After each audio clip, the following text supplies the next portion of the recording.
As well as xPlosua's inbuilt forces, you can also use other xParticles Modifiers and Generators to affect your sim. Here, we'll drag in an xpTurbulence object for even more erratic movement. Let's layer up an offset rotator object. We'll drag that into the modifier list, and again, this will be added to your forces. Layering xParticles modifiers gives you unprecedented control over your smoke and fire simulations.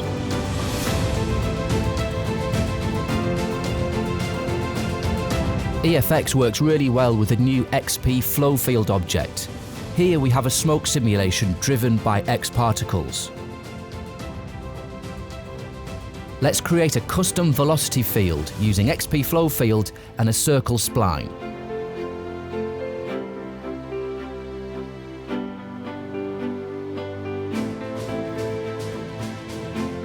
Now, as the smoke simulation hits the velocity field, the smoke will be affected.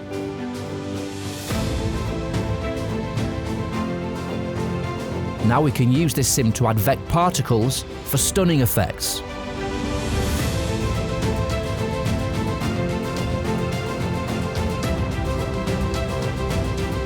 Setting up particle advection is easy. Here we have a simple EFX simulation with viewing the temperature channel.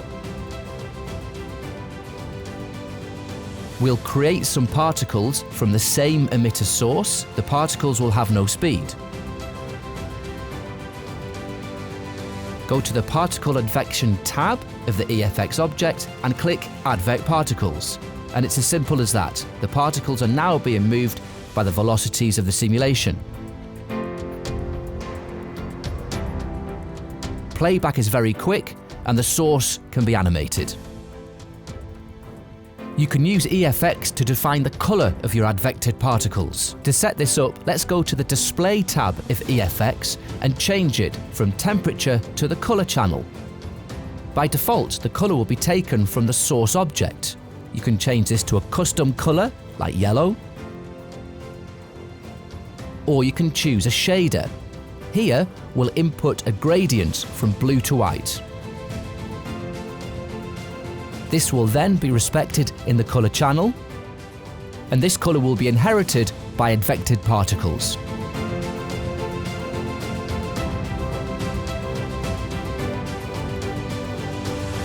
You can also colour your particles by transferring other data from EFX. Here, we'll first pass on the velocity information to our particles, meaning they'll move with the sim. Now we'll pass on the temperature information from the simulation. We'll use this to colour our particles. Set the display to gradient parameter, hit temperature, load a preset gradient, and now the particles are being coloured by the temperature information being generated by EFX.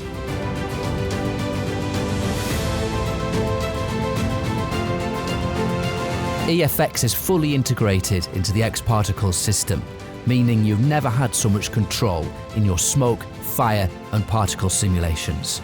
xpExplosiaFX in xParticles 4.